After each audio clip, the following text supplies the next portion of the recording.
Hello everyone.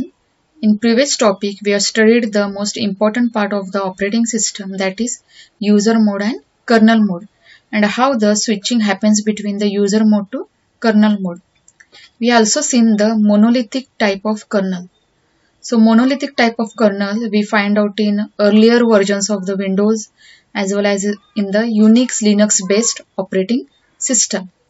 So in today's video we'll see the types of kernel, that is macro kernel and hybrid kernel. We'll also see the difference between monolithic and macro kernel and the earlier versions of operating system structure. Okay, how the operating system structure was designed in the earlier and in today's generation. Types of kernel: monolithic, macro kernel, hybrid kernel. Now we'll see macro kernel. So this is the diagram of macro kernel. So in this diagram you can see the various components of the operating system are placed inside the user space, and very few part you can find out in the kernel, like basic IPC.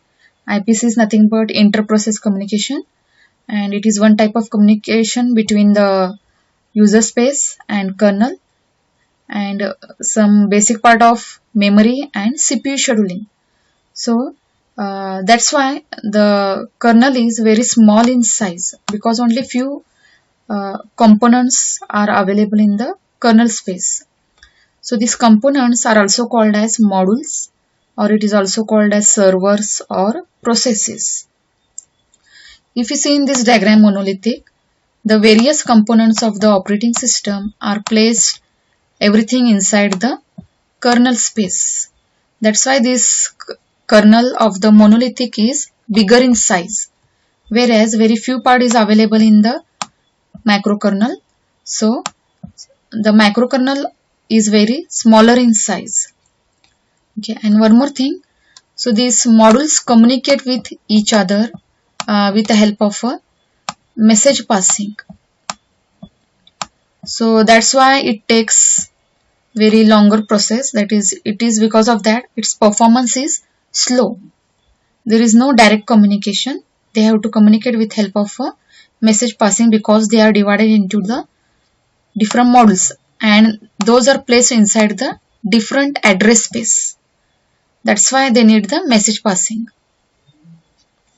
Let us revise those points. So as we have seen, only the basic part we find out in the macro kernel, that is memory management or CPU scheduling or inter-process communication. And in this kernel, as I have told that it is divided into different components. It is also called as processes or servers. Okay, some of the servers run in user space and some in kernel spaces. Some of the components we find out in the user space as well as in the kernel space, and those components are placed in different address spaces. Okay, so those are portable and smaller in size. As I already told, some basic part we find out in kernel. So the kernel of the macro kernel is very small, and it is also portable. Portable means it is suitable for any type of environment. The communication in macro kernel is done through message passing, as those are placed in different address space and divided into modules. They need the message passing to communicate, and easier to maintain than monolithic kernel. As the size of the macro kernel is small, it's very easy to maintain.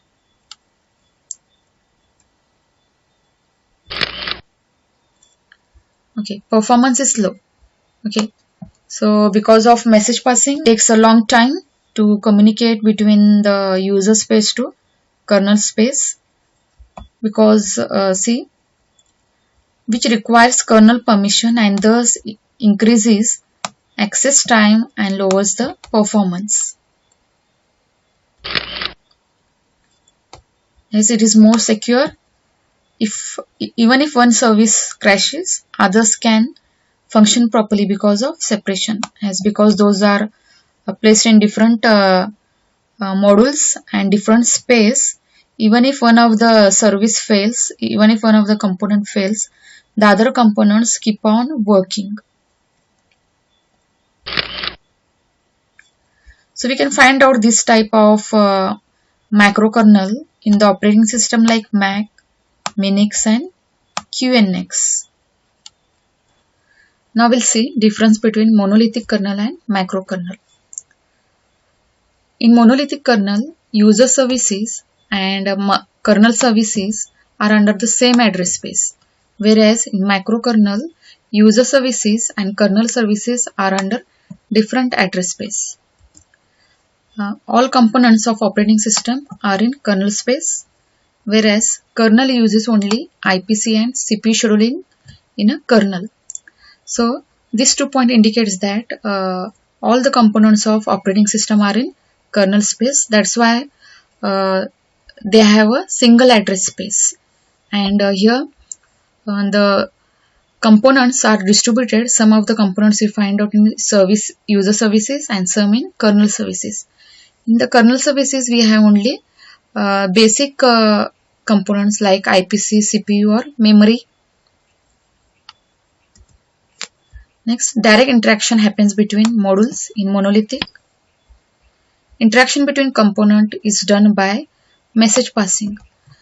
So as all components modules you find out in one place, so there is a direct interaction using the function calls. Like suppose there is a function 1 and there is another function 2 and there is a main function, and in the main function we are calling function 1 and we are closing this. Okay. Now see, in the two functions there are function 1 and function 2, and in the main function we are calling function 1.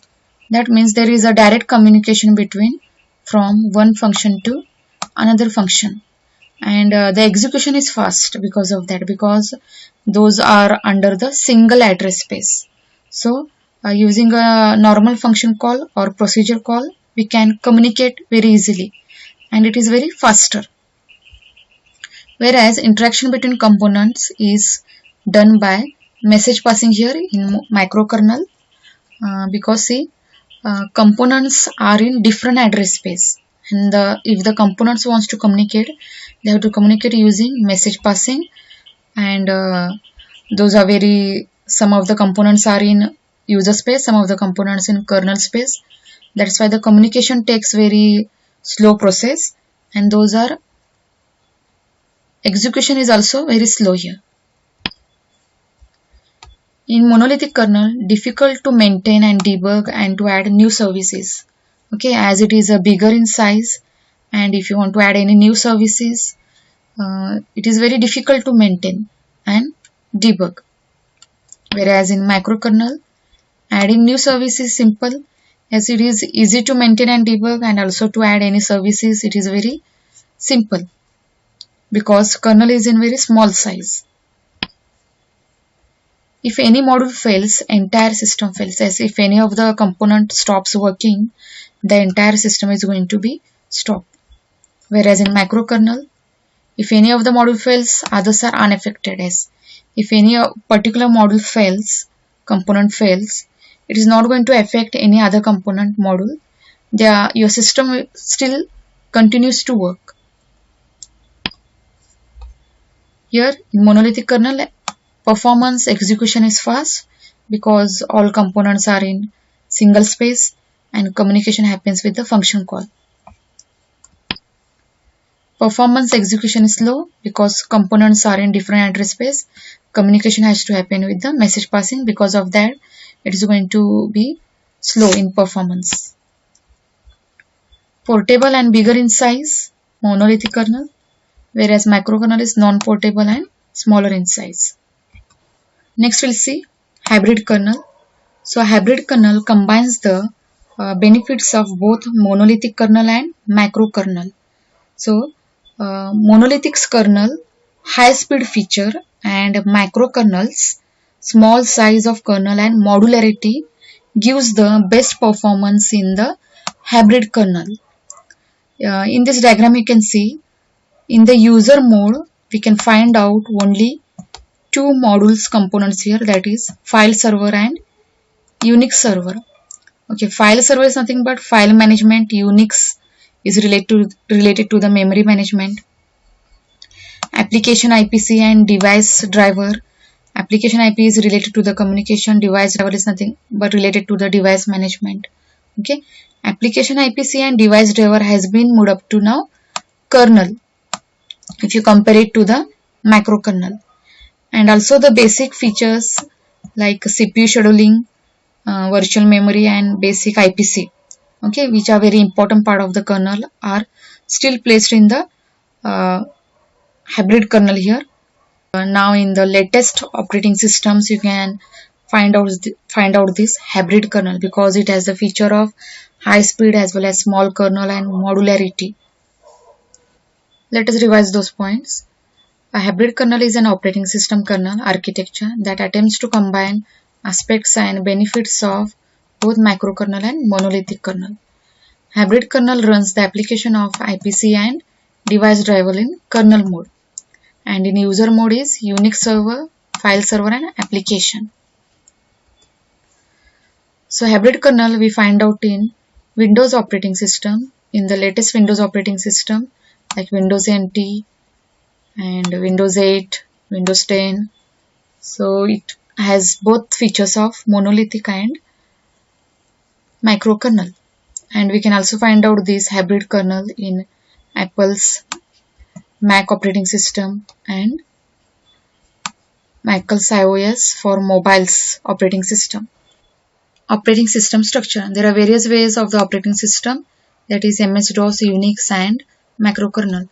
In the earlier version, we would find out the operating system structure very simple, like MS-DOS. In MS-DOS, the arrangement of the operating system was very simple, like it was in a form of functions and the functions could communicate with the help of the function call. And next came Unix. Here we find out the monolithic kernel, and in monolithic kernel we have seen that it was in a form of components and layers. There was a user mode and the kernel mode. Switching would happen between the user mode to the kernel mode, and it was under a single address space, and so the communication was very fast in this. Next came the layered approach. In this layered approach we find out the macrokernel. So you have seen in the macrokernel some of the components are there in the user mode and some of the components are there in the kernel mode. Okay, and here it was divided into the modules and it was placed in the different address space. So communication between the modules was with the help of the message passing. We have seen in the microkernel. So layered approach was, and that is modularity approach was used in this microkernel. See, this is the structure of MS-DOS, very simple. It was in a form of functions and not the proper levels were there, and communication would happen with the help of functions, and it was not divided into the modules. This is the structure of Unix, which was divided into the system program and the kernel, like monolithic kernel. See, there we have seen this is the user mode. All of the components were placed inside the monolithic kernel, that is the operating system, and this is the hardware layer where the kernel would directly interact with the hardware here. Next we have seen layered approach, that is macrokernels, where with the modularity concept was very famous in this approach. You can see each module provides a set of functions then other module can call. It can be extended to accommodate other user systems. Errors can be trapped and corrected. Okay. Macrokernel examples we already seen various. So microkernel Darwin is also one type of this example, and communication happens with the message passing here.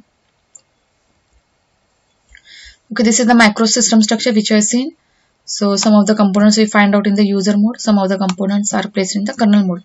So that's why the kernel size is very small in the macro kernel, which is very good for okay, to move from one place to another place. So modularity concept it uses, okay. So this way the operating system structure in the earlier days and nowadays. So in nowadays operating system, we combine both the monolithic and kernel features, that is modularity concept and high speed.